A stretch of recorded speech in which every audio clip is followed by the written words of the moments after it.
മുഹമ്മദ് ഹാജിയുടെയും സുവൈദ ബീബിയുടെയും മൂത്ത മകളാണ് റസിയ. വീടും ചുറ്റുപാടും സ്വയം തെരഞ്ഞെടുത്ത ജീവിത രീതികളും അവൾക്ക് ഒരുപാട് അഭിമാനമാണ് നൽകിയത്. നഗരത്തിലെ തിരക്കുള്ളൊരു മൾട്ടി സ്പെഷ്യാലിറ്റി ഹോസ്പിറ്റലിൽ റിസപ്ഷനിസ്റ്റായി ജോലി ചെയ്യുന്ന റസിയ തന്റെ ജോലിയെയും സ്വാതന്ത്ര്യത്തെയും ഒരുപോലെ സ്നേഹിച്ചു. ആ വൈകുന്നേരം പതിവിലധികം തിരക്കായിരുന്നു. എങ്കിലും ജോലി കഴിഞ്ഞിറങ്ങുമ്പോൾ മനസ്സിലൊരു ശാന്തതയുണ്ടായിരുന്നു. വീട്ടിലേക്ക് തിരിക്കുന്നതിന് മുൻപ് അവൾ സമീപത്തുള്ള വലിയ മാളിൽ കയറി. അത്യാവശ്യ സാധനങ്ങൾ വാങ്ങണം. മാളിന്റെ തിരക്കിൽ സാധനങ്ങൾക്കിടയിലൂടെ നടക്കുമ്പോൾ അവളുടെ കണ്ണുകൾ ഒരു കോണിൽ മാറി നിൽക്കുന്ന രണ്ടുപേരിൽ ഉടക്കി. ഒരാൺകുട്ടിയും പെൺകുട്ടിയും. രണ്ടുപേരും സ്കൂൾ യൂണിഫോമിലാണ്. പെൺകുട്ടി തലയിൽ തട്ടമിട്ടിട്ടുണ്ട്. കണ്ടാൽ +1നോ +2നോ പഠിക്കുന്നവരാണെന്ന് വ്യക്തം. റസിയയുടെ ഉള്ളിൽ എന്തോ ഒരു സംശയം ഉടലെടുത്തു. അവൾ സാധനങ്ങൾ എടുക്കുന്നതിനിടയിൽ പതിയെ അവരുടെ അടുത്തേക്ക് നീങ്ങി. അവരുടെ സംസാരങ്ങൾ ശ്രദ്ധിച്ചു. അവർ പരസ്പരം പ്രണയം പങ്കുവെക്കുകയായിരുന്നു. പക്ഷേ റസിയയെ ഏറ്റവും അധികം അസ്വസ്ഥയാക്കിയത് ആൺകുട്ടിയുടെ നോട്ടമായിരുന്നു. അവന്റെ കണ്ണുകൾ ഒരിക്കലും ആ പെൺകുട്ടിയുടെ മുഖത്തോ കണ്ണുകളിലോ തങ്ങി നിന്നില്ല. പകരം അവളുടെ ശരീരത്തിൽ മാത്രം അവ കറങ്ങി നടന്നു. ഇതൊന്നും ശ്രദ്ധിക്കാതെ ലോകത്ത് താനും അവനും മാത്രമെന്ന മട്ടിൽ ആ പെൺകുട്ടി സന്തോഷവതിയായി അവനോട് സംസാരിച്ചുകൊണ്ടേയിരുന്നു. ആത്മാർത്ഥയില്ലാത്ത ഒരു ബന്ധത്തിനു വേണ്ടി ഇവൾ എന്തിനാണിങ്ങനെ സമയം കളയുന്നത്? റസിയയുടെ മനസ്സ് മന്ത്രിച്ചു. ആ നിമിഷം അവൾക്ക് ആ പാവം കുട്ടിയോട് സഹതാപം തോന്നി. എങ്ങനെ ഇവളെ കാര്യങ്ങൾ പറഞ്ഞ് മനസ്സിലാക്കും? അവൾ ഒരു നിമിഷം ആലോചിച്ചു. മറ്റൊരാളുടെ വ്യക്തിപരമായ കാര്യത്തിൽ ഇടപെടുന്നത് ശരിയാണോ എന്നൊരു ചിന്ത മനസ്സിലൂടെ കടന്നുപോയെങ്കിലും അവളുടെ ഉള്ളിലെ നീതിബോധം അതിനെ തള്ളിക്കളഞ്ഞു. കുറച്ചു സമയത്തിനു ശേഷം അവർ മാളിൽ നിന്ന് പുറത്തിറങ്ങി. റസിയ ബില്ലടച്ച് തന്റെ സ്കൂട്ടിയെടുത്ത് അവർക്കു പിന്നാലെ യാത്രയായി. കുട്ടികൾ റോഡിലൂടെ നടക്കുന്നത് അവൾക്ക് കാണാമായിരുന്നു. ശബ്ദമുണ്ടാക്കാതെ, അവർ ശ്രദ്ധിക്കാതെ റസിയ പതിയെ പിന്നാലെ പോവാം. പക്ഷേ അതിനു മുമ്പ് നീ നിന്റെ ഈ കൂട്ടുകാരനൊന്ന് സന്തോഷിപ്പിച്ചിട്ട് പൊക്കോ. അവന്റെ വാക്കുകളിൽ അറപ്പുളവാക്കുന്ന ക്രൂരതയുണ്ടായിരുന്നു. ഛീ, വിടന്നെ. നീ ഇത്രയും ചീപ്പായിരുന്നോ? നിന്നെയാണ് ഞാൻ ഇഷ്ടപ്പെട്ടതെന്ന് ഓർക്കുമ്പോ എനിക്ക് എന്നോട് തന്നെ വെറുപ്പ് തോന്നുന്നു. അവൾ അവനെ തള്ളിമാറ്റി പോകാനായി തിരിഞ്ഞതും അവൻ അവളുടെ തലയിലെ തട്ടത്തിൽ ശക്തിയായി പിടിച്ചു വലിച്ചു. തട്ടം അവന്റെ കയ്യിൽ വന്നു. ദാ എന്റെ തട്ടം താടാ. അവൾ നിസ്സഹായായി കരഞ്ഞു. ഇല്ല, തരില്ല. ഞാൻ നിന്നെ ഇങ്ങോട്ട് കൊണ്ടുവന്നിട്ടുണ്ടെങ്കിൽ എന്റെ ആഗ്രഹം നടന്നിരിക്കും. അവൻ അവളുടെ കൈ വീണ്ടും മുറുകെ പിടിച്ചു. അവളുടെ കണ്ണുകൾ നിറഞ്ഞൊഴുകി. അവനോടൊപ്പം വരാൻ തോന്നിയ നിമിഷത്തെ അവൾ ശപിച്ചു. ഇതുകൊണ്ടൊരു മരത്തിനു പിന്നിൽ ഒളിച്ചുനിന്ന് റസിയയുടെ രക്തം തിളച്ചു.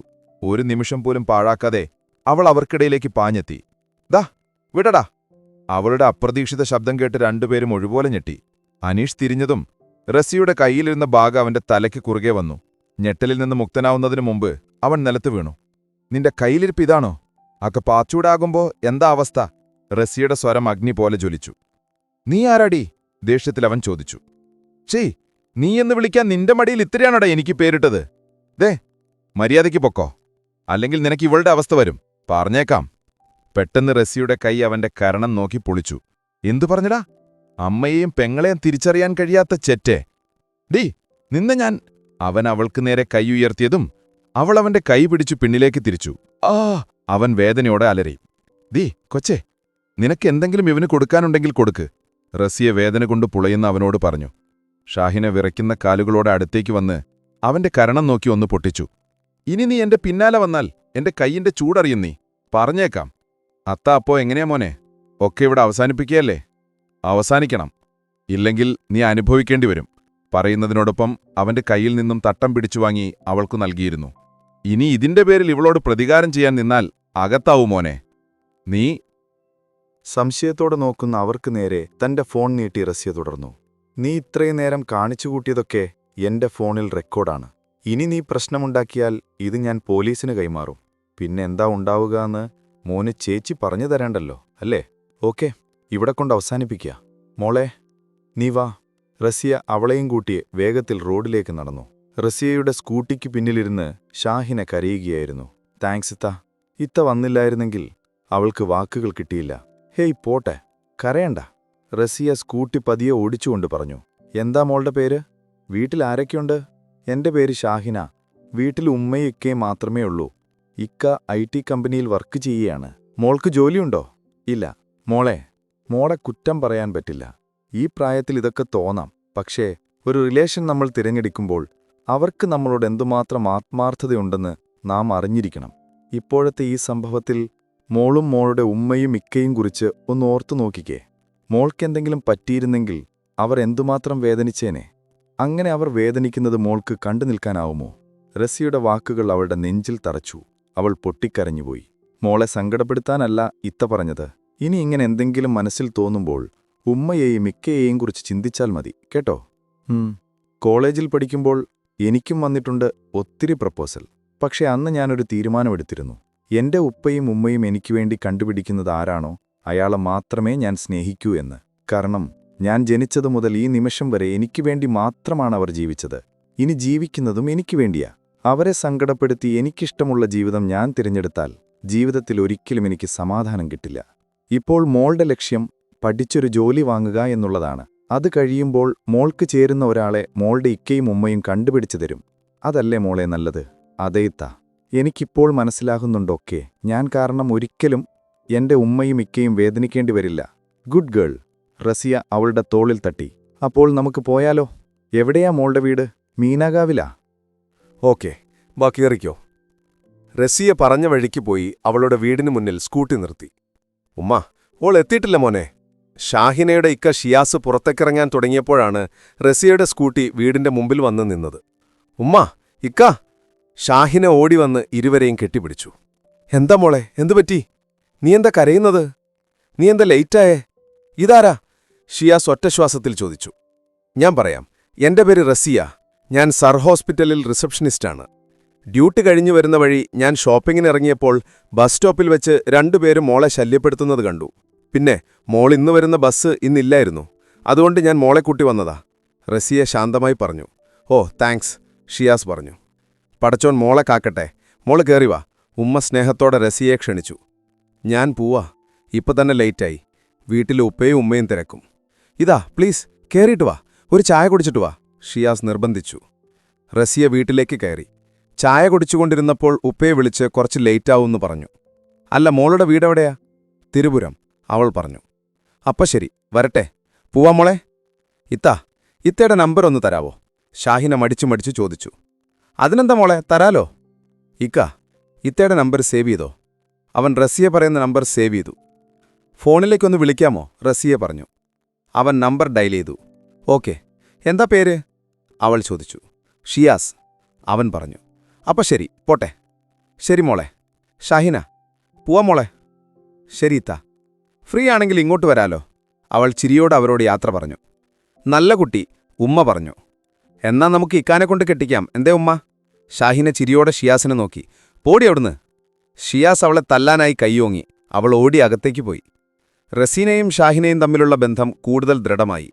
ഷാഹിനയുടെ നിർബന്ധം കാരണം ഒരു സൺഡേ റസിയ അവളുടെ വീട്ടിലേക്ക് പോയി. ഒരുപാട് സമയം അവരോടൊപ്പം ചെലവഴിച്ചു. ഷിയാസുമായി സംസാരിക്കുമ്പോൾ അവൾ ഒരു പ്രത്യേക സന്തോഷം കണ്ടെത്തി. അങ്ങനെയിരിക്കെ നല്ല മഴയുള്ള ഒരു അവസാന ദിനം. പതിവിലും കുറച്ച് ലേറ്റായിട്ടാണ് റസിയ ഹോസ്പിറ്റലിൽ നിന്നിറങ്ങിയത്. കുറച്ചുനേരം മഴ തോരാനായി നോക്കി നിന്നിട്ടും ലക്ഷണം കാണാതെ വന്നപ്പോൾ അവൾ രണ്ടും കൽപ്പിച്ചങ്ങിറങ്ങി. മഴയായതിനാൽ റോഡിൽ വാഹനങ്ങൾ കുറവായിരുന്നു. നേരം ഇരുട്ടി തുടങ്ങി. വേഗത കുറച്ചാണ് അവൾ സ്കൂട്ടി ഓടിച്ചത്. പെട്ടെന്ന് അവളുടെ വണ്ടിക്ക് മുമ്പിൽ ഒരു വാൻ വന്നു നിന്നു. അവൾ ബ്രേക്ക് പിടിച്ചു. അവൾ മുന്നോട്ട് നോക്കിയതും 2-3 ആളുകൾ വാനിൽ നിന്നിറങ്ങി അവളുടെ അടുത്തേക്ക് വന്നു. അവൾ വണ്ടിയിൽ നിന്നിറങ്ങി. അവളുടെ നിലവിളി അവിടെ എങ്ങും പ്രതിധ്വനിച്ചു. ദാ വേഗം അവളുടെ ഫോൺ എടുക്കൂ, വണ്ടി വരുന്നുണ്ടെന്ന് തോന്നുന്നു, ഒരുത്തൻ അനീഷിനോട് പറഞ്ഞു. അവൻ ഫോൺ എടുക്കാനായി വണ്ടിക്കടുത്തേക്ക് എത്തിയപ്പോഴാണ് ദൂരെ നിന്ന് ഒരു വണ്ടിയുടെ പ്രകാശം കണ്ടത്. ചേട്ടാ, ഒരു വണ്ടി വരുന്നെന്ന് തോന്നുന്നു, ഇവിടുന്ന് പോവാം, അനീഷ് അവരോട് വിളിച്ചു പറഞ്ഞു. പെട്ടെന്ന് അവിടെയുള്ളവരെല്ലാം റസിയയെ തറയിലേക്ക് തള്ളിയിട്ട് അവിടെ നോടി വാനിൽ കയറിപ്പോയി. അവൾ താഴേക്ക് വീണതും ബോധം മറിഞ്ഞു. ഒരു ഫ്രണ്ടിന്റെ ബർത്ത്ഡേ ഫംഗ്ഷനിൽ പങ്കെടുത്ത ശേഷം വീട്ടിലേക്ക് പോകുകയായിരുന്നു ഷിയാസ്. മഴ കാരണം അവൻ വളരെ പതിയെയാണ് ഡ്രൈവ് ചെയ്തിരുന്നത്. വഴിയിൽ ഒരു സ്കൂട്ടി ഇരിക്കുന്നത് ദൂരെ നിന്നേ അവൻ കണ്ടു. അടുത്തെത്തിയപ്പോഴാണ് തറയിലൊരാൾ കിടക്കുന്ന പോലെ അവന് തോന്നിയത്. അവൻ കാറിൽ നിന്നിറങ്ങി ആൾക്കടുത്തേക്ക് പോയി. കമിഴ്ന്നു കിടക്കുകയായിരുന്ന റസിയയെ പെട്ടെന്ന് അവന് മനസ്സിലായി. ഒരു പെൺകുട്ടിയാണോ? പടച്ചോനെ, ആക്സിഡന്റാണെന്ന് തോന്നുന്നു. പക്ഷേ വണ്ടി വീണിട്ടില്ലല്ലോ. അവളുടെ വയറിന്റെ ഭാഗത്തുനിന്ന് രക്തമൊഴുകി വരുന്നത് അവൻ കണ്ടു. അവൻ പെട്ടെന്ന് അവളെ തിരിച്ചെടുത്തു. ഒരു നിമിഷം അവൻ തറഞ്ഞു നിന്നുപോയി. റസിയ! അവൻ ഞെട്ടലോട് വിളിച്ചു. അവളുടെ വയറിലെ മുറിവ് കണ്ടപ്പോൾ അവളെ ആരോ ആക്രമിച്ചതാണെന്ന് അവന് മനസ്സിലായി. അവളുടെ വെള്ള ഷർട്ടിൽ മുഴുവൻ രക്തം പടർന്നിരുന്നു. അവൻ പെട്ടെന്ന് തന്റെ ഷർട്ട് ഊരി അവളുടെ വയറിൽ മുറുക്കിക്കെട്ടി. അവളെ എടുത്ത് പെട്ടെന്ന് ഹോസ്പിറ്റലിലേക്ക് പാഞ്ഞു. അവിടെയെത്തി അവളെ ഐസിയുവിലാക്കി. എത്രയും പെട്ടെന്ന് സർജറി വേണമെന്ന് ഡോക്ടർ പറഞ്ഞു. അവളുടെ വീട്ടിൽ എങ്ങനെ വിവരമറിയിക്കുമെന്നോർത്ത് അവൻ ആകെ കുഴഞ്ഞു.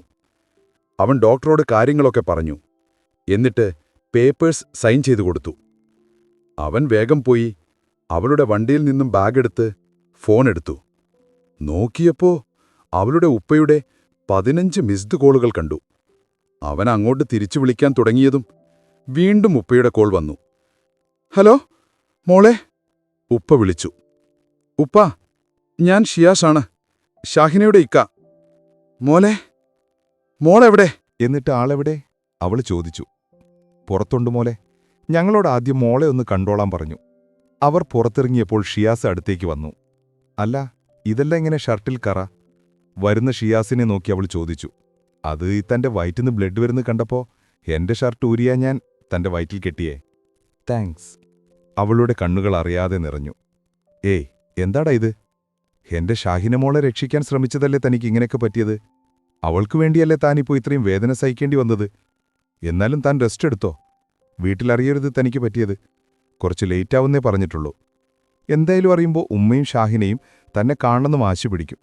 ഞാൻ പോയി അവരെയും കൂട്ടി വരാം. എനിക്ക് കുഴപ്പമൊന്നുമില്ലല്ലോ, അവരോട് പറഞ്ഞ മതി. എന്തായാലും ഉമ്മയും ഷാഹിനയും അറിയുമ്പോൾ അപ്പം തന്നെ അവർക്ക് തന്നെ കാണണമെന്ന് പറയും. ശരി, എന്നാ പോയിട്ട് വരാം. ഇത്താ. റസിയയെ റൂമിലേക്ക് മാറ്റി. റസിയയെ കാണാൻ ഷിയാസിനും ഉമ്മയ്ക്കുമൊപ്പം വന്ന ഷാഹിന പൊട്ടിക്കരച്ചിലൂടെ അവൾക്കടുത്തേക്ക് പോയി. മോളെ, കരയാതെടാ, ഇത്തയ്ക്കൊന്നും പറ്റിയില്ലല്ലോ. റസിയ അവളെ സമാധാനിപ്പിച്ചു. 2 ദിവസം കഴിഞ്ഞ് ഡോക്ടർ റൗണ്ട്സിന് വന്നപ്പോ ഷിയാസ് ഇവിടെ ഉണ്ടായിരുന്നു. ആ, റസിയെ, ഇപ്പം എങ്ങനെയുണ്ട്? ഓക്കെയാണോ? Yes doctor. ഡോക്ടർ റസിയയെ പരിശോധിച്ചു. നിങ്ങളൊന്ന് എന്റെ കൺസൾട്ടിംഗ് റൂം വരെ വരും. ഡോക്ടർ ഷിയാസിനെ വിളിച്ചു. Okay doctor. വരൂ, ഇരിക്കൂ. എന്താ പേര്? ഷിയാസ്. മിസ്റ്റർ ഷിയാസ്, ഞാൻ നിങ്ങളെ വിളിപ്പിച്ചത് റസിയുടെ കാര്യം പറയാനാ. എന്താ ഡോക്ടർ? റസിക്ക് എന്തെങ്കിലും കുഴപ്പമുണ്ടോ? അവൻ വെപ്രാളപ്പെട്ടു. ഒരു ചെറിയ കുഴപ്പമുണ്ട്, എന്നാൽ അത് അത്ര ചെറുതുമല്ല. എന്താ ഡോക്ടർ? കുത്തേറ്റപ്പോൾ റസിയുടെ ഫാലോപ്പിയൻ ട്യൂബിന് ക്ഷതം സംഭവിച്ചിട്ടുണ്ട്.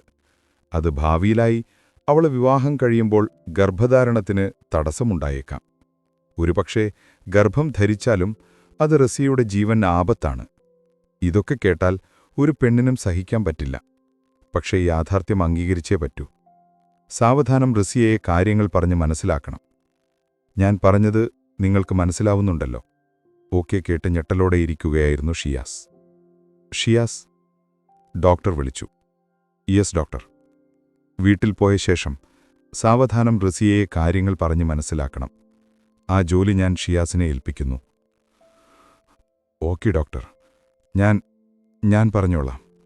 എന്താ മോനെ, ഡോക്ടർ എന്തിനാ ചെന്നാൻ പറഞ്ഞേ? ഉപ്പ ചോദിച്ചു. അതൊന്നുമില്ല ഉപ്പ, വീട്ടിൽ പോയെങ്കിൽ കുറച്ചു ദിവസം നന്നായിട്ട് റെസ്റ്റ് എടുക്കണമെന്ന് പറയാനാ വിളിച്ചത്. കുറച്ചു ദിവസം ഭാരമുള്ള ജോലിയൊന്നും ചെയ്യരുന്ന് പറഞ്ഞു. ഓക്കെ, എന്നാൽ ഞങ്ങൾ പൊക്കോട്ടെ, നാളെ വരാം.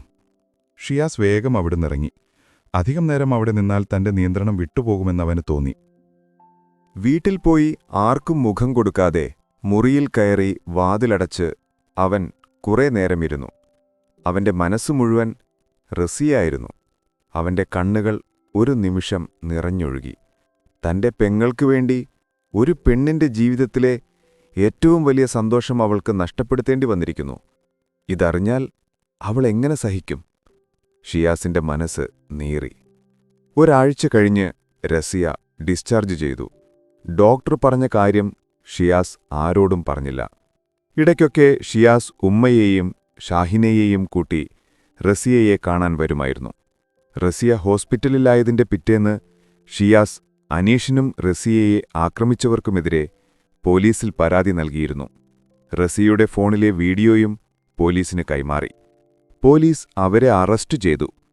അനീഷ് സ്റ്റുഡന്റായതുകൊണ്ടുതന്നെ അവരൊരു വാണിംഗ് നൽകി വിട്ടയച്ചു.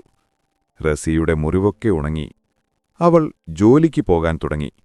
ഇതിനിടയിൽ അവൾക്ക് 2-3 പ്രപ്പോസലൊക്കെ വന്നു തുടങ്ങി. ഇതറിഞ്ഞ ഷിയാസിന് ഡോക്ടർ പറഞ്ഞ കാര്യമോർത്ത് ടെൻഷനായി. എന്റെ പെങ്ങൾ കാരണം അവളുടെ ജീവിതം നശിപ്പിക്കാൻ എനിക്കാവില്ല. അവളീ ലോകത്ത് സന്തോഷത്തോടെ ജീവിക്കണം. അതിനുള്ളൊരു വഴി. അവനൊരു തീരുമാനമെടുത്തു. അതിനുള്ള പരിഹാരമായി തനിക്ക് റസിയയെ നിക്കാഹ് ചെയ്തു തരാമോ എന്ന് ഉമ്മയെക്കൊണ്ട് റസിയയുടെ ഉപ്പയോട് ചോദിച്ചു. റസിയയ്ക്ക് ഷിയാസിനെ ഇഷ്ടമായിരുന്നു. അവൾക്ക് വീട്ടിൽ വന്നാൽ അവനെയല്ലാതെ മറ്റാരെയും തിരയാൻ അവൾക്ക് കഴിഞ്ഞിരുന്നില്ല. എല്ലാവർക്കും സമ്മതമായതിനാൽ പെട്ടെന്ന് തന്നെ ഷിയാസ് റസിയയെ മാല ചാർത്തി തന്റെ സ്വന്തമാക്കി. ആദ്യ രാത്രി മണിയറയിലേക്ക് വന്ന് റസിയയോട് കിടന്നോളാൻ ഷിയാസ് പറഞ്ഞു. നിക്കാഹ് കഴിഞ്ഞ ക്ഷീണം കാരണമായിരിക്കും അവനങ്ങനെ പറഞ്ഞതെന്നോർത്ത് അവൾ പോയി കിടന്നു. എന്നാൽ തുടർന്നുള്ള ദിവസങ്ങളിലും ഇതേ അവസ്ഥ തുടർന്നപ്പോ അവൾക്കെന്തോ സങ്കടം തോന്നി. തന്റെ എല്ലാ കാര്യങ്ങളും ഇക്ക ശ്രദ്ധിക്കുന്നുണ്ട്, ഇക്ക തന്നോട് സംസാരിക്കുന്നുണ്ട്. പക്ഷേ ബെഡ്റൂമിൽ മാത്രം ഇക്ക എന്തുകൊണ്ടാണ് അകലം പാലിക്കുന്നത്? അവളുടെ മനസ്സിൽ സംശയം മുളപ്പൊട്ടി. ആ സംശയം തീർക്കാൻ അവൾ തീരുമാനിച്ചു. ബെഡ്റൂമിലിരുന്ന് ഫോൺ നോക്കുന്ന ഷിയാസിനെ അവൾ വിളിച്ചു. ഇക്ക, എനിക്കൊരു കാര്യം അറിയണം. എന്താ? അവൻ അവളെ നോക്കി. അത് നിങ്ങൾക്ക് ശരിക്കും ഇഷ്ടമായിട്ട് തന്നെയാണ് എന്നെ നിക്കാഹ് ചെയ്തത്? അതെന്താ എന്റെ ബീവിക്ക് ഇപ്പോൾ അങ്ങനെ സംശയം? അവൻ അവൾക്കടുത്തേക്ക് നീങ്ങി ചോദിച്ചു. അല്ല, ഞാൻ ചുമ്മാ ചോദിച്ചതാ. എന്നാലേ ഒരു സംശയം വേണ്ട. ശരിക്കും നീ എന്റെ ഖൽബിൽ കയറിക്കൂടിയിട്ട പെണ്ണെ. ഞാൻ എന്റെ ഉപ്പയോട് തന്നെ നിക്കാഹ് ചെയ്തു തരുമോയെന്ന് ചോദിച്ചത്. അതുകൊണ്ട് എന്റെ ബീവി സന്തോഷത്തോടെ ഉറങ്ങിക്കോ. അതും പറഞ്ഞ് അവൻ കിടന്നു. ഇക്കാന്റെ മനസ്സിലെന്താണെന്ന് എനിക്ക് മനസ്സിലാവുന്നില്ലല്ലോ എന്റെ പടച്ചോനെ. അതും പറഞ്ഞ് അവളും പോയി കിടന്നു. അവരുടെ നിക്കാഹ് കഴിഞ്ഞിട്ട് 3 മാസമായി. എന്താ മോളെ ഈ പറഞ്ഞേ? കുറച്ചു ദിവസമായിട്ട് നമ്മൾ ശ്രദ്ധിക്കുന്നു. നിങ്ങൾ തമ്മിൽ എന്തെങ്കിലും പ്രശ്നമുണ്ടോ? ഷിയാസിന്റെ ഉമ്മ ചോദിച്ചു. ഏയ് ഇല്ല ഉമ്മ, ഞങ്ങൾ തമ്മിൽ കുഴപ്പങ്ങളൊന്നുമില്ല. പിന്നെന്താ ഇങ്ങനെ പറഞ്ഞേ? അല്ല, ഓൻ വീട്ടിലുണ്ടെങ്കിലും പകല നിങ്ങൾ രണ്ടാളും എപ്പോഴും മുറിക്ക് പുറത്താണല്ലോ. നിങ്ങൾക്ക് മിണ്ടാനും പറയാനും ഒന്നുമില്ലേ? അവളൊന്നും മിണ്ടാതെ തല കുനിച്ചു നിന്നു. എന്താ മോളെ? എന്താ? എന്റെ കണ്ണൊക്കെ നിറഞ്ഞല്ലോ. എന്താണെന്ന് ഈ ഉമ്മാനോട് പറയ്. ഉമ്മ. അവൾ ഒരു പൊട്ടിക്കരച്ചിലോടെ അവരെ കെട്ടിപ്പിടിച്ചു. എന്താ മോളെ? എന്താണ് എനിക്ക് പറ്റുക? ഇത്ത എന്താ? എന്തിനാ ഇത്ത കരയുന്നേ? ഷാഹിന ചോദിച്ചു. ഉമ്മ, അത് ഇക്കാക്ക് എന്നോട് ശരിക്കും ഇഷ്ടമാണോന്ന് അറിയില്ല. ഞാൻ ചോദിച്ചപ്പോൾ ശരിക്കും ഇഷ്ടാണെന്നാ പറഞ്ഞേ. പക്ഷേ എന്താ മോളെ? ഞാനതെങ്ങനെയാ ഉമ്മയോട് പറയാ? പറമോളെ. ഇക്ക ഇതുവരെ എന്നെ ഒന്ന് തൊട്ടിട്ട് പോലുമില്ല. എന്താ മോളെ ഈ പറയണേ? ഓൻ എന്നെ ഒന്ന് തൊട്ടിട്ട് പോലുമില്ലെന്നോ? ഉമ്മ ഞെട്ടലോടെ അവളെ നോക്കി. അത് ഉമ്മ, ഞാൻ അടുത്തേക്ക് പോകുമ്പോ ഒഴിഞ്ഞു മാറുവാ. മോള് സങ്കടപ്പെടണ്ട. ഉമ്മ ഒക്കെ ശരിയാക്കാം. മോള് മാറ്റി ഒരുങ്ങിക്കോ. ഉമ്മാക്ക് എന്റെ പെരയിൽ പോവാം. 2 ദിവസം നീ അവിടെ നിൽക്ക്. ഓന്റെ മനസ്സിലിപ്പ എന്താണെന്ന് നമുക്കറിയണം. ഉമ്മ, ഇക്കായോട് ചോദിക്കാതെ? അതൊന്നും സാരമില്ല. ഉമ്മാനോടല്ലേ പറയുന്നേ. നീ ചെല്ല്, ഓനോട് ഞാൻ സംസാരിക്കാം. അങ്ങനെ ഷിയാസിനോട് പറയാതെ ഉമ്മ റസിയയെയും ഷാഹിനെയും കൊണ്ട് റസിയയുടെ വീട്ടിലേക്ക് പോയി. വൈകിട്ട് ഷിയാസ് എത്തിയപ്പോൾ ഷാഹിന സോഫയിലിരിക്കുകയായിരുന്നു. ഡാ, ഉമ്മയും റസിയ എവിടെ? അവൻ ചോദിച്ചു. അവളൊന്നും മിണ്ടിയില്ല. ഡാ, എന്നോടാ ചോദിക്കണേ? നീ ഓളുടെ മേറ്റ് കുതിരാറണ്ടാ. നമ്മളിവിടെ ഉണ്ട്. ഉമ്മ അവിടേക്ക് വന്നു. ഓള് ഉമ്മ? ഷിയാസ് ചോദിച്ചു. ആര്? ഉമ്മ ചോദിച്ചു. ആരാന്നറിയില്ലേ നിങ്ങൾക്ക്? റസി എവിടെയാന്ന്? ഓളെ പെരയിൽ കൊണ്ടാക്കിയെന്നോ? എന്തിന്? ഓ, ഓളെപ്പറ്റി വിചാരമൊക്കെ ഉണ്ടാ അനക്ക്? എന്തോ ഉമ്മ ഇങ്ങനൊക്കെ പറയണേ? എന്തേന്നറിയില്ലല്ലോ അനക്ക്. ഓൾ അന്റെ ആരാ? എന്തോ ഉമ്മ ഇങ്ങനെ ചോദിക്കുന്നേ? ഓളെന്റെ പെണ്ണല്ലേ? ആണോ? അന്റെ പെണ്ണാണോ? പാക്കെങ്കിലും ഉമ്മാക്കങ്ങനെ തോന്നുന്നില്ലല്ലോ. ഓൾ എന്റെ തുണിയാണോ? ഓൾക്ക് ഭക്ഷണമുണ്ടാക്കൽ മാത്രമാണോ അവളുടെ ജോലി? അതിനാണെങ്കിൽ അവളെ നിക്കാഹ് ചെയ്തത്. ഉമ്മ, അങ്ങനെ വിളിക്കരുതെന്നെ. അന്റെ പെണ്ണാണെന്ന് പറഞ്ഞാൽ എന്താടാ? അന്റെ തുണിയാണെങ്കിലും. എന്തിനാ നമ്മളെപ്പോലൊരു ശാപം പിടിച്ച ജന്മത്തിന് നിങ്ങളുടെ ജീവിതം നശിപ്പിക്കാനായിട്ട്? അവൾ പൊട്ടിക്കരഞ്ഞു. വേണ്ട, ഇങ്ങനെയൊന്നും പറയല്ല പെണ്ണേ. നീ എന്റെ ജീവനാടി. നീയില്ലാതെ ഒരു നിമിഷം പോലും അവന് പറ്റില്ല പെണ്ണേ. അത്രയ്ക്കിഷ്ടമാടി എനിക്ക് നിന്നെ. അവൻ അവളെ തന്റെ നെഞ്ചോട് ചേർത്ത് പിടിച്ച് അവളുടെ നെറുകയിൽ ചുണ്ടു ചേർത്തു. നിർത്തൂ ഇക്ക. രാത്രി അവൻ അരികിലേക്ക് വന്നപ്പോൾ അവൾ അവനെ വിളിച്ചു. ഇക്ക, എനിക്കിന്നോട്ട് നിങ്ങളെ നെഞ്ചോട് ചേർന്നുറങ്ങണം. പറ്റില്ലാന്ന് പറയല്ലേ ഇക്ക? പ്ലീസ്. വേണ്ടട മോളെ. വേണം, പ്ലീസ് ഇക്ക. അവളുടെ വാശിക്കു മുൻപിൽ അവന് തോൽക്കേണ്ടി വന്നു. അങ്ങനെ അന്ന് ആദ്യമായി അവൾ അവനെ നെഞ്ചോട് ചേർന്ന് കിടന്നു. ഇരു കണ്ണുകളിലും സന്തോഷത്തിന്റെ നീർത്തിളക്കമുണ്ടായിരുന്നു. ഇക്ക, നമ്മളൊരു ആഗ്രഹം പറഞ്ഞാൽ സാധിപ്പിച്ചു തരുവോ? പറയടി പെണ്ണേ. നിങ്ങളെക്കൊണ്ട് പറ്റുന്നതാണെങ്കിൽ സാധിപ്പിച്ചു തന്നിരിക്കും. നിങ്ങളെക്കൊണ്ട് മാത്രമേ ആവൂ ഇക്ക. എനിക്ക് എല്ലാ അർത്ഥത്തിലും നിങ്ങളുടെ ഭാര്യയായിട്ട് ജീവിക്കണം. വേണ്ട റസിയ, അന്നെ നഷ്ടപ്പെടുത്താൻ എന്റെ ഇക്കായ്ക്ക് വയ്യ പെണ്ണേ. പ്ലീസ് ഇക്ക. നിങ്ങളെന്നെ റസിയ എന്നല്ലേ പറയുന്നത്? എന്റെ ഇക്കാന്റെ പെണ്ണാന്ന് പറയണമെങ്കിൽ നമ്മള് ഇക്കാന്റെ സ്വന്തം ആവണ്ടേ? എല്ലാ അർത്ഥത്തിലും. പറ്റില്ലാന്ന് പറയല്ലേ ഇക്ക? പ്ലീസ് മോളെ. ഇക്ക ആളുടെ വായ പൊത്തി. ഒന്നും പറയണ്ട, നമുക്ക് വേണേ ഇക്ക. അവൾ ഉയർന്നു പൊങ്ങി അവന്റെ നെറ്റിയിലും അധരങ്ങളിലും ചേർത്തു. അവന്റെ കവിളുകളിലും കണ്ണുകളിലും അവളുടെ അധരങ്ങൾ ചേർന്നു. അവന്റെ അധരങ്ങൾ അവൾ മൃദുവായി നുണഞ്ഞു. ഒരു നിമിഷം അവൻ കണ്ണുകളടച്ചു. അവൾ അവന്റെ മുഖം മുഴുവൻ ചുംബനങ്ങൾ നൽകി. അവനെ തന്നെ നിയന്ത്രിക്കാനായില്ല. അവൻ അവളെ ബെഡിലേക്ക് കിടത്തി. അവളുടെ അധരങ്ങൾ മൃദുവായി നുണഞ്ഞു. അവന്റെ കൈകൾ അവളുടെ ശരീരത്തിലൂടെ ഓടി നടന്നു. ഒടുവിൽ ഇരു ശരീരങ്ങളും ഒന്നായി അലിഞ്ഞു ചേർന്നു. പിന്നീടുള്ള ദിവസങ്ങളിൽ അവർക്ക് സ്വയം നിയന്ത്രിക്കാനായില്ല. ഓരോ ദിവസവും കൂടുതൽ പ്രണയത്തോടെ, കൂടുതൽ ആവേശത്തോടെ അവൻ അവളിലേക്ക് പെയ്തിറങ്ങി. അവന്റെ നിർബന്ധപ്രകാരം ഹോസ്പിറ്റലിൽ വന്നു. ഇക്ക, പ്ലീസ്. വേണ്ട ഇക്ക, നമുക്ക് ഡോക്ടറെ കാണണ്ട. പ്ലീസ്. ഇല്ല മോളെ, എന്റെ പെണ്ണ് ഇന്ന് എന്റെ കൂടെ വേണം. അവൾക്ക് മുമ്പ് ഡോക്ടറെ കാണണം. അന്നെ നഷ്ടപ്പെടുത്താൻ എനിക്ക് വയ്യ പെണ്ണെ. അവൻ അവളെ ചേർത്ത് പിടിച്ചു. അവർ ഡോക്ടറെ കണ്ടു. കാര്യങ്ങളെല്ലാം ഡോക്ടറോട് പറഞ്ഞു. പ്രഗ്നന്റ് ആവാതിരിക്കാനുള്ള മെഡിസിൻ ഡോക്ടർ അവർക്ക് നൽകി. അത് കൃത്യമായി കഴിക്കണമെന്ന് അവളോട് പറഞ്ഞു. എല്ലാ ദിവസവും അവൻ അവൾക്ക് ടാബ്ലറ്റ് എടുത്തു കൊടുക്കുമായിരുന്നു. പക്ഷേ അവളത് കഴിച്ച് എനിക്ക് എന്നോട് പൊറുക്കണം. നമുക്ക് വാവയെ വേണമെന്ന് തോന്നി. അതുകൊണ്ട് ഞാൻ ടാബ്ലറ്റ് കഴിച്ചില്ല. റിസിയ, അവൻ അലറി. എന്താടാ, നീ എന്തിനാ ഇങ്ങനെ അലർന്ന്? ഉമ്മ ഓടി വന്നു. ഉമ്മ, ഇവൾ എന്താ ചെയ്തെന്നല്ലയോ? ഓൾ ടാബ്ലറ്റ് കഴിച്ചില്ലെന്ന്. ഓൾ പ്രഗ്നന്റ് ആണെന്ന്. പടച്ചോനെ മോളെ. ഉമ്മ അമ്പരുന്നു. ഉമ്മ, പ്ലീസ് ഉമ്മ, എന്നെ കുറ്റപ്പെടുത്തല്ലേ. ഒരു ഉമ്മയാവുക എന്നുള്ള ഏതൊരു പെണ്ണിന്റെയും ആഗ്രഹമല്ലേ ഉമ്മ? അവൾ കരഞ്ഞുപോയി. മോളെ, എന്റെ കുട്ടിയോട് ഉമ്മ ഇപ്പൊ എന്താ പറയുക? ചിരിക്കണോ അതോ കരയണോന്നറിയാൻ വയ്യല്ലോ എന്റെ പടച്ചോനെ. റിസിയ, വേഗം റെഡിയായിക്കോ. നമുക്കീ കുഞ്ഞു വേണ്ട. ഡോക്ടറെ കാണാം. ഇക്ക. അവൾ ഞെട്ടലോടെ അവനെ നോക്കി. പറയുന്നത് കേക്ക് റസിയ. അവന്റെ ജീവൻ ആപത്തിലാ. ഒന്നും ചെയ്യില്ല. ഇല്ല ഇക്ക, എന്തൊക്കെ പറഞ്ഞാലും ഞാനതിന് സമ്മതിക്കില്ല. റിസിയ, പ്ലീസ്. ഇക്ക, എനിക്കീ കുഞ്ഞിനെ വേണം. ഈ കുഞ്ഞില്ലടാ, പിന്നെ നിങ്ങളുണ്ടാവില്ല റസിയ. അവന്റെ സ്വരം ഇടറി. ഉമ്മ, നിങ്ങളൊന്നിങ്ങനെ പറയുമ്പോൾ അവൾക്ക് പറഞ്ഞതൊക്കെ കേൾക്കും. പ്ലീസ്. ഉമ്മ അവിടെ ഇരുന്ന് പൊട്ടിക്കരഞ്ഞുപോയി. അവളുടെ വാശിക്ക് ഷിയാസൊക്കെ പറഞ്ഞു. പക്ഷെ അപ്പോൾ അവന്റെ നെഞ്ച് നീറുകയായിരുന്നു. അവളുടെ വയറ് വലുതാവുന്നതിനോടൊപ്പം അവന്റെ ടെൻഷൻ കൂടി വന്നു. ഓരോ ദിവസവും അവൻ അവളെ കാണാതെ അവളെ ഓർത്ത് കരയാൻ തുടങ്ങി. അഷ്റഫിന്റെ നെഞ്ചോട് ചേർന്ന് കിടക്കുകയാണ് ഫാത്തിമ മെഹറിൻ എന്ന പാത്തു. പാത്തൂസേ, ഈ ദുനിയാവിലെ ഭർത്താവിനെ തന്റെ ജീവനേക്കാൾ ഏറെ സ്നേഹിക്കുന്ന ഭാര്യ ആരാന്നറിയോ? അതെന്റെ പാത്തുവാ. കുറച്ചു ദിവസം കൊണ്ട് എനിക്കത് മനസ്സിലായി. അല്ലേക്കാ, ഞാനല്ല ഈ ദുനിയാവിലെ ഭർത്താവിനെ ജീവനേക്കാൾ ഏറെ സ്നേഹിക്കുന്ന ഭാര്യ. എന്റെ ഉമ്മയാ. അതല്ലേ സ്വന്തം ജീവന് പോലും നഷ്ടപ്പെടുത്തി എന്റെ ഉപ്പാക്ക് എന്നെ നൽകിയത്. ഈ ദുനിയാവിൽ പരസ്പരം ജീവനതുല്യം സ്നേഹിക്കുകയും മനസ്സിലാക്കുകയും ചെയ്യുന്ന ഭാര്യയും ഭർത്താവും എന്റെ ഉപ്പയും ഉമ്മയാ. ഉമ്മ പോയപ്പോ മറ്റൊരു നിക്കാഹിനെ ഉപ്പയും എല്ലാവരും നിർബന്ധിച്ചപ്പോ ഉപ്പ പറഞ്ഞത് എന്താണെന്നറിയോ? നിനക്ക് എന്റെ റസി എന്നെ വിട്ടുപോയിട്ടില്ല. ഓൾക്ക് അങ്ങനെ പോവാൻ കഴിയില്ല. ഓൾ എന്നെ എപ്പോഴും എന്റെ ഒപ്പമുണ്ടെന്ന്. എന്നോടൊപ്പം ചിരിക്കാനും കളിക്കാനും എനിക്ക് ഭക്ഷണം വിളമ്പിത്തരാനും എന്റെ കുറുമ്പുകൾ ആസ്വദിക്കാനും എന്റെ നെഞ്ചോട് ചേർന്ന് ഉറങ്ങാനും ഓളുണ്ടെന്നാ. ഇന്നും ഉപ്പ ഉമ്മയോട് സംസാരിക്കുന്നത് നമ്മൾ കാണാറുണ്ട്. ഉപ്പ പറഞ്ഞ പോലെ ഉമ്മ ഉപ്പയുടെ കൂടെ തന്നെ ഉണ്ടാവാം. ആ സാന്നിധ്യം ഉപ്പ അറിയുന്നുണ്ടാവാം. എന്നും ആ നെഞ്ചോട് ചേർന്നുണ്ടാവാം. പക്ഷെ അത് ഉപ്പ മാത്രമേ അറിയുന്നുള്ളൂ. അതാ ഇക്ക അവരുടെ സ്നേഹം. അവളുടെ കണ്ണുകൾ നിറഞ്ഞു തൂവി. ഏയ്, എന്താ പെണ്ണേത്?